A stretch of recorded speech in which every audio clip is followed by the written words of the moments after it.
Bonjour à tous, on se retrouve pour une nouvelle position. Ici, on va prendre les noirs et on voit tout de suite les pièces noires hein, en direction du roi blanc avec la dame, le cavalier, le fou sur la diagonale, bien sûr, la tour sur la colonne ouverte.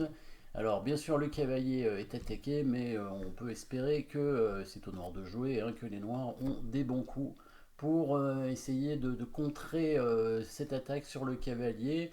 Le roi noir a l'air plutôt bien protégé, même si, attention, la huitième rangée, comme toujours, hein, à cause du mat du couloir, hein, il n'y a pas de pions qui ont bougé. Mais pour l'instant, aucune pièce blanche en direction vraiment du roi. Au niveau du matériel, dame tour fou cavalier contre dame tour de cavalier. 5 pions pour les noirs, 4 pions pour les blancs. Les noirs ont même un pion d'avance, mais un cavalier cloué. Un cavalier cloué, donc il va falloir évidemment trouver des bonnes suites avec les noirs. Un coup forcé, probablement. On pourrait menacer mat, mais on va chercher d'abord des échecs. Hein. Il y en a deux, tout simplement. Bon, sacrifice de dame ou H2, ça n'a pas l'air satisfaisant. Donc on va plutôt chercher l'échec avec le cavalier, évidemment. Puisque le cavalier étant cloué, ça peut être intéressant de jouer le cavalier dans tous les cas. Donc cavalier échec, et puis s'il prend, vous avez certainement vu le mat assez rapide hein, avec la dame qui arrive en G5 et qui mate en G2 avec l'aide du fou. Donc du coup le roi est obligé de se mettre en H1. Voilà, c'est la suite qui est plus complexe, hein, bien sûr. Alors on n'est pas obligé hein, de rentrer dans la variante forcée. Je pense que les noirs ont déjà un pion d'avance. Ils peuvent se permettre de jouer leur dame, hein, tout simplement. Donc après cavalier H3 échec. Donc bien sûr, s'il prend, on fait échec hein, et on va mater au prochain coup avec dame G2. Il y a dame E3 qui mate aussi d'ailleurs. Et donc le roi vient en H1. Donc je disais ici, les noirs qui ont un pion d'avance peuvent se permettre de conserver ce pion tout simplement. Le cavalier n'est pas prenable puisque le fou cloue le pion. Donc on pourrait par exemple créer une menace discrète, hein, bien sûr, avec le coup de dame ici. Hein, vous connaissez le mat à l'étouffée, bien sûr, avec dame G1 quand la tour prend le cavalier peut faire mat à l'étouffer, hein, avec le roi qui est bloqué. Mais peut-être que les blancs ont un coup de défense avec ce coup de dame ici qui attaque ce pion. Et menaçant mat du coup. Hein, et heureusement, les noirs ont aussi un bon coup de défense, le coup de fou ici qui défend le pion. La partie continue. Après, il y a un avantage noir très clairement ici, hein, puisque le fou est imprenable, hein, toujours à cause du mat, à l'étouffer. Le cavalier imprenable parce que le pion est cloué. Les noirs attaquent même le cavalier ici. Enfin bon, là il y a un avantage noir évidemment, mais on va chercher évidemment des coups forcés plus directs. Les noirs qui vont trouver un mat ici en 4 coups apparemment.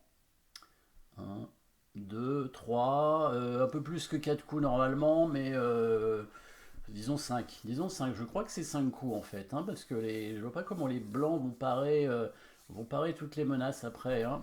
Ils peuvent peut-être retarder en donnant leur dame sur le pion H7, faire échec, mais c'est tout quoi. Donc les noirs vont mater rapidement, coup forcé évidemment. Vous avez trouvé le bon coup. On va pas revenir avec le cavalier en F2, hein, ça sert à rien, c'est là d'où on vient. La dame pourrait sacrifier sur la tour, mais ça servira à rien. Le cavalier va prendre et rien derrière. Hein. Il y a la dame qui arrive. Peut-être tour E1 quand même. Ça pourrait être une menace derrière, mais il y a la dame qui va venir plutôt toujours sur cette case en F5 pour défendre le cavalier. Hein. Donc dame prend tour serait pas bon. Hein. Évidemment ici, dame prend tour, cavalier prend, tour E1. Dame F5 simplement défend le cavalier et évidemment là les noirs ont donné un petit peu trop de matériel donc on va chercher un autre coup forcé et l'autre coup forcé échec hein, toujours c'est le fou qui prend le pion en G2 sur échec. Peut-être qu'on pourrait mettre la dame en G4 pour menacer mat mais ça permet quand même aux blancs de parer le mat hein, en bougeant leur cavalier peut-être en F3 donc je pense pas que ce soit suffisant. Par contre, le coup fou prend G2 échec, destruction de la chaîne de pions devant le roi est très fort. Par contre, il faut quand même voir la suite. Hein. sans bouger les pièces évidemment. Fou prend G2 échec, roi prend G2 dame, G4 échec évidemment. Le roi revient en H1 et c'est ici qu'on va trouver la nouvelle menace de mat. En fait, c'est la première parce qu'on a toujours fait échec. Donc la première menace de mat, mais cette fois elle sera imparable parce qu'il y a plusieurs menaces de mat. Donc une menace de mat en un coup dans la position avec roi H1. Menace de mat en un coup. Alors cavalier F2 fonctionne pas parce qu'il y a tour prend et sur tour 1, la tour pourra revenir protégée par le cavalier. Par contre, on peut évidemment inverser les coups comme souvent. Regardez, fou prend G2, dame G4. Tour E1 tout de suite pour menacer le mat en un coup hein, avec cavalier F2. Et il y a une autre menace de mat discrète, bien sûr. Les blancs qui vont trouver le coup dame F5. Heureusement qu'il y avait d'ailleurs la menace de mat, l'autre menace de mat discrète. Hein, sinon, tour 20, on ne pouvait pas le jouer, bien sûr. Voilà, mais maintenant, vous avez trouvé l'attaque au rayon X qui permet de mater ici avec le coup de dame en G1. Voilà, suivi de la tour qui prend. Donc jolie fin, hein, jolie combinaison finale pour les noirs dans cette partie, qui n'était pas obligé encore une fois de jouer comme ça, mais ça permet, si on calcule précisément, d'assurer la victoire, parce que l'autre façon de jouer, même si les noirs conservent un avantage, ils sont pas sûrs de gagner, parce que on n'est pas à l'abri de faire une erreur, hein. Plus la partie continue, et plus plus c'est difficile, et plus on a de chances de faire une erreur. Donc autant être sûr tout de suite de son calcul précis pour gagner immédiatement. Ici, les noirs gagnent après 6 coups, donc mat imparable hein, ici avec le coup de tour en E1. Il n'y a rien à faire pour éviter les deux mats, à la fois cavalier F2 mat et bien sûr, donc comme on a vu, dame G1. Merci d'avoir suivi cette position. N'oubliez pas de vous abonner et à très bientôt.